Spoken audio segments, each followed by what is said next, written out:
Mambo VP brothers and sisters, I hope tuko poa kabisa. It's a beautiful day. Tunakutana tena hapa kupitia Nodomez on my YouTube channel yangu. Kwa yamba tayari usha subscribe unakuwa ni mnyama sana. Kwa yamba bado usingoje sana subscribe hapa, lakini pia uweze kushare kwa wadau tofauti tofauti, ili mradi waweze pia kufurahia hizi content ambazo naweza kuzipost, kwa sababu hii ni entertainment info, na kwenye information tunakuletea zile entertainment information zote ambazo zina trend hapa ndani ya Tanzania, lakini pia nje ya mipaka ya Tanzania. Nafurahi sana ninapokuwa na nyie wanangu, kwa sababu nyie ndio mnafanya sisi tuweze kuenjoy na kutuwezesha kuweza kustay hapa, kuwaletea maburudani, mataarifa na kila kitu.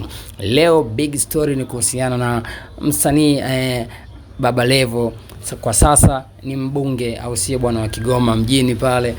Yeye bwana anaweza kuifurahia hii vita kati ya Mfalme King Kiba pamoja na Diamond Platnumz, na ameweza kuonyesha furaha yake pale ambapo ameandika kupitia ukurasa wake wa Instagram na kusema kwamba binafsi naipenda sana vita ya Lukuga na Alikiba. Lukuga akimaanisha mzee wake amuita kama Diamond Platnumz, lakini pia akammention pale mzee Alikiba, kwa sababu anasema hii vita anaipenda.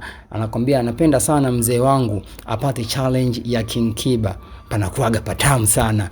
Hiyo ni comment ambayo ameweza kuiandika Baba Levo, na mpaka sasa hivi tunaweza kuona kwamba kweli vita ni kubwa sana, kwa sababu tunaweza kuona vijembe vingi kwenye stage, lakini pia vijembe vingi kwenye social media. Watu wanaweza kutambiana, kila mtu anaweza kutamba. Sasa na maneno yameweza kuzuka mengi mno sana, kwa sababu kila mtu anaweza kuegemea upande wake. And guess what?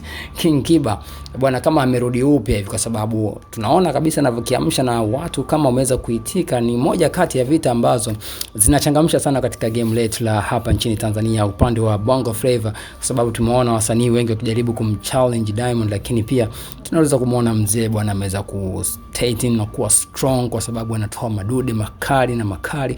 Lakini bwana King Kiba pia anaweza kujibu mashambulizi, maana ameona vijana hawaiwezi ile battle, kwa hiyo akaona bora ingie mwenyewe front.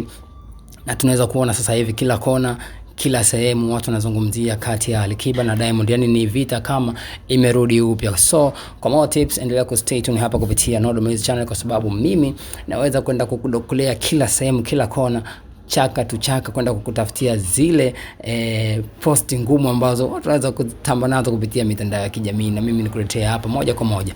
For more info stay tuned hapa kupitia Nodomez, NODOMI mwisho namalikia na zaidi. Unyama na kwa ni mwingi sana. I hope unaweza kufurahia na kuenjoy. Ciao.